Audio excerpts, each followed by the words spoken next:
স্ত্রীর যে হাসি, যে মিষ্টি হাসি, যা আপনার প্রাণ কেড়ে নেয়, ওই হাসিতে আপনার কোনো অবদান আছে? বলেন। তার যে টানা টানা চোখ, সুন্দর ভ্রু, মাথায় অনেক লম্বা চুল, শরীরটা সুন্দর, যৌবন, রূপ, এর ভেতরে আপনার কোনো অবদান আছে? হ্যাঁ আছে, একটু তো আছে। আপনি যে যে মুখ দিয়ে বউটা হাসে, সেই ঠোঁটে একটু লিপস্টিক লাগাইছেন। যে চোখের জন্য আপনি পাগল, সেই চোখে একটু কাজল লাগাইছেন। শরীরটাকে পেঁচাবার জন্য সুন্দর একটা শাড়ি কিনে দিছেন।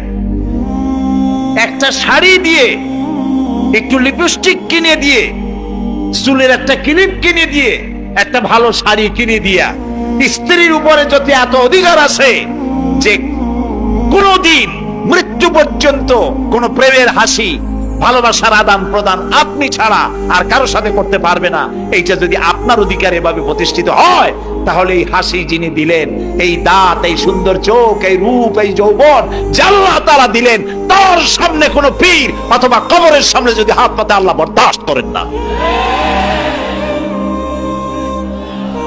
কথা কি বুঝে আসছে?